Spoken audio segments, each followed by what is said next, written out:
Премиерот Димитар Ковачевски не кажува колку точно пратеници му недостигаат на владеачкото мнозинство во собранието за да се изгласа отворање на уставот за вметнување на бугарите, хрватите, црногорците, словенците, египтјаните и евреите во него, но вели дека на крај ќе ги има сите. На крајот нема да фалат пратеници за изгласување на уставните измени. Изјавата на Ковачевски доаѓа на само неколку недели пред истекот на неформалниот рок за отворање на уставот крајот на септември, за да може процедурата за промена на уставот да заврши пред состанокот на Европскиот совет во декември, на кој, доколку Македонија исполни обврската за уставни измени, ќе се донесе одлука за преминување во втората фаза од преговорите за членство и отворање на првиот кластер. Ковачевски, кој денеска во 3 наврати избегна конкретно да одговори колку пратеници му недостигаат на мнозинството за уставните измени, рече дека секогаш работи на исполнување на целта.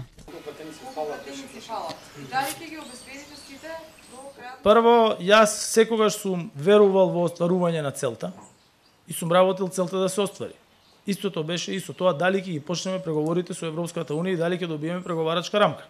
Ние преговарачка рамка минатата година, кога многу малку веруваа дека ќе добиеме, јас верував дека ќе добиеме и добивме на последниот ден од француското председателство. Ваквиот оптимизам на Ковачевски доаѓа само неколку дена откако лидерот на ВМРО ДПМН Христијан Мицкоски одговор во Штип порача дека најголемо зло во државата се токму уставните измени.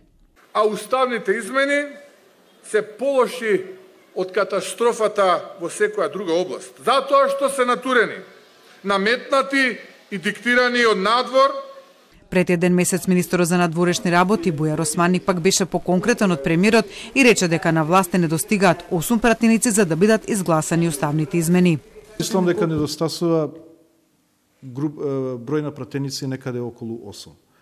Инаку собраниската седница за отворање на уставот која почна и заврши на 18 август, но без да се гласа, влезе во третата недела од незиното одржување, без датум за незино продолжување, односно гласање. Собранискиот спикер Тала Џафери уште пред стартот на собраниската седница најави дека за уставните измени ќе се гласа кога ќе бидат обезбедени 80 пратеници за тоа.